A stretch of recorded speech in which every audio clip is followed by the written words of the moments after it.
अकबर के साले साहब।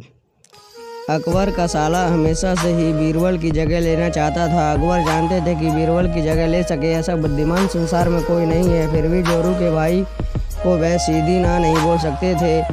ऐसा करके वह अपनी लाडली बेगम को बेरुखी मोल नहीं देना चाहते थे, इसलिए उन्होंने अपने साले साहब को एक कोयले से भरी बोरी दे दी और कहा कि जाओ और इसे हमारे राज्य के सबसे मक्कार और लालची सेठ दमड़ी लाल को बेचकर दिखाओ। अगर तुम यह काम कर गए तो तुम्हें बीरबल की जगह वजीर बना दूंगा।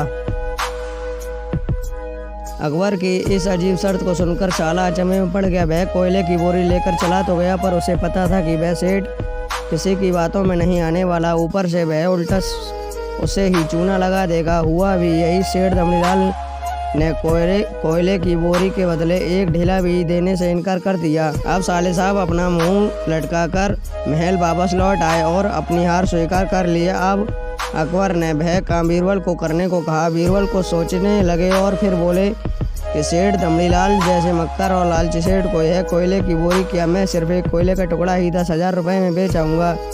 यह बोलकर वह तुरंत वहाँ से रवाना हो गए। सबसे पहले उन्होंने एक दर्जी के पास जाकर एक मखमली कुर्ता सिलवाया, हीरे मोती वाली मालाएं गले में डाली, महंगी जूती पहनी और कोयले को बारीक सुरमे जैसा पिसवा लिया।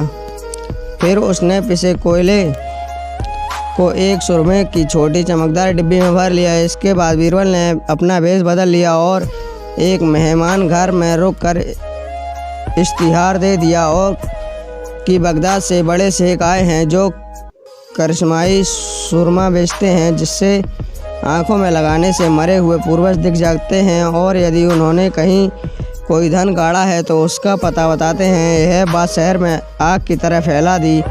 सेठ दमड़ीलाल को भी ये बात पता चली। उसने सोचा जरूर उसके पूर्वजों ने कहीं ना कहीं धन गाड़ा होगा। उसने तुरंत शेख बने बीरबल से संपर्क किया और सुरमे की डिब्बी खरीदने की पेशकश की।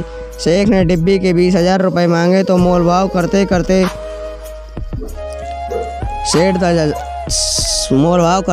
10,000 रुपये में बात तय हो गई। पर सेठ भी होशियार था। उसने कहा मैं अभी तुरंत ये सूरमा लगाऊंगा और अगर मुझे मेरे पूर्वज नहीं दिखे तो मैं पैसे वापस ले लूँगा। बीरबल बोला बिल्कुल आप ऐसा कर सकते हैं, चलिए शहर के चौराहे पर और वहाँ इसे जांच लीजिए। सूरमे का चमत्कार देखने के लिए भीड़ इकट्ठा हो गई। तब बीरबल ने ऊंची आवाज़ में कहा ये सेठ अभी ये चमत्कारी सूरमा लगाएंगे और अगर ये उन्हीं की औलाद हैं जिन्हें ये अपना माँ बाप समझते हैं तो इन्हें इनके पूर्वज दिखाई देंगे और गड़े धन के बारे में बताएंगे। लेकिन अगर आपके माँ बाप में किसी ने बेईमानी की होगी और आप उनकी असल औलाद नहीं होंगे तो आपको कुछ भी नहीं दिखेगा।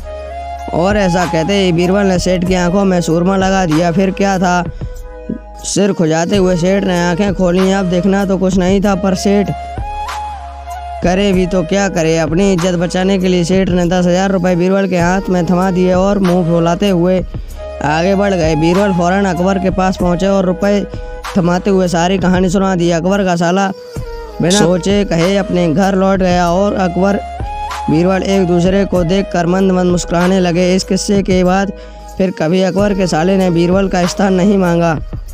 धन्यवाद।